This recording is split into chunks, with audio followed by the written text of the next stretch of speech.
حرف غین کا مخرج اور تلفظ۔ حرف غین کا مخرج ہے اوپری حلق، یعنی حلق کے اوپر کے حصے سے حرف غین کی آواز نکلتی ہے۔ یہ حلق کا نچلا حصہ ہے اور یہ حلق کا درمیانی حصہ ہے اور یہ حلق کا اوپری حصہ ہے۔ تو حرف غین یہاں اس اوپری حلق سے ادا ہوتا ہے، جیسے اغ اغ اغ۔ اغ۔ یاد رہے کہ اردو یا ہندی کی طرح عربی زبان میں حرف گ اور گاف نہیں ہوتا ہے، بلکہ عربی میں اس کی جگہ حرف غین ہے، لیکن ہندی کے گ یا اردو کے گاف اور عربی کے غین حرف میں فرق یہ ہے کہ گ یا گاف کی آواز نرم اور پتلی ہوتی ہے، جبکہ غین کی آواز موٹی اور گاڑھی ہوتی ہے۔ لیکن اکثر غیر عرب مسلمان ہندی کے حرف گ یا اردو کے حرف گاف اور عربی کے حرف غین کی آواز میں فرق نہیں کرتے ہیں، اور وہ غین کی آواز بھی گ یا گاف کی طرح نکالتے ہیں، جو کہ غلط ہے۔ اس لیے قرآن مجید تلاوت کرتے وقت ہمیں گ یا گاف کی آواز نہیں بلکہ غین کی آواز نکالنی ہے۔ مثال کے طور پر ان الفاظ کے تلفظ پر غور کیجئے، غین سے غالب، لیکن اکثر لوگ اسے غالب پڑھنے اور بولنے کے بجائے وہ اسے گ یا گاف سے غالب پڑھتے اور بولتے ہیں، جو کہ غلط ہے۔ تو یہ غین سے غالب ہے، غالب نہ کہ غالب۔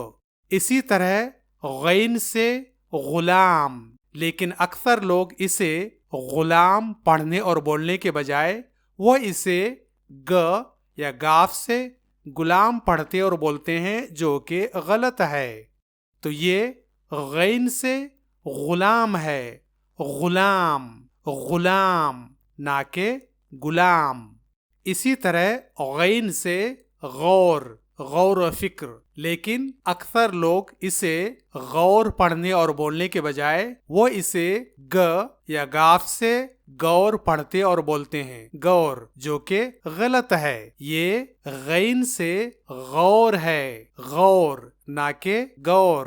اس لیے اب ہم یہاں سے حرف گ یا گاف اور حرف غین کے تلفظ میں فرق کرنے کے لیے مشق کرتے ہیں، اور آپ بھی میرے ساتھ ساتھ مشق کرتے چلیں۔ گ غ گ غ گ غ گی غی گی غی گی غی گو غو گو غو گو غو گا غا گا غا گا غا گی غی گی غی گی غی گو غو گو غو گو غو اگ اغ اگ اغ اگ اغ اغ اغ اغ